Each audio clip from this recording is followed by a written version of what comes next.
qofkii ka markhaati kacay qofka ka markhaati kacan buu haraysaa record waayo waxaan ku hadlayno for the record aan rabaa inay kuwa hadda xukunka qabsaday ay falkuu sameeyo kala samaynin oo qof idinka in lamida aysan gurigiisa ugu dhicin hadda xukunku waa la wareegay beri ma raba inay dad guri u dhacaan ma raba inay qof gurigiisa ku weeraraan ma raba qof mudaaharaada inay weeraraan beri waa mudaaharaada doontiin adigoo ka cabanaya madaxweyne xagga joog in jidka linku cabadeeyo ma rabo beri gobola u safri doontiin diyaaradda shidaalka laga dhameeyo in la dhaha ma rabo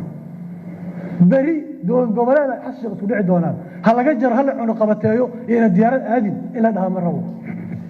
I'm setting this one in ay record noqoto kuwa xukun qabsaday kuwa qabsan doona kuwa imaan doona inay record u noqotaan rabnaa haddaad ogolaataan xildhibaano iyo haddaad ogolaanin this your conscious this your damiirkaaga laakiin cabdiraxmaan cashukuur sabaa la yidhahdaa waxaan u hadlayo waa xaq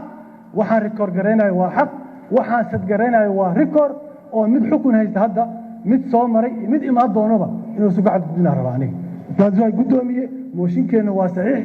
ninkan ilaa uu ka garbaxo waxaan ku haysano mooshinkeen inuu socdaan aaminsana waana mahadsantihi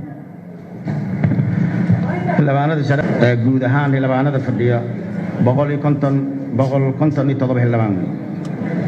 waxaa diiday 4 xildhibaan waxaa ka aamustay 7 xildhibaan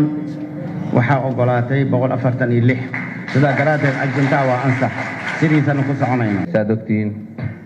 waxaa dhacaysa madaxweyne inuu xubin ka noqdo golaha shacabka oo uu toos ugu biiri karo fadhiga golaha howlka bismillaahi araxmaan raxiim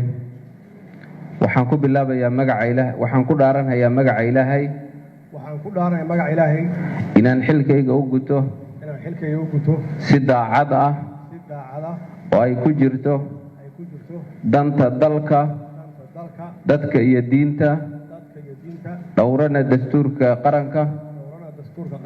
iyo shuruucda kale dalka u taala wabilaahi tawfiiq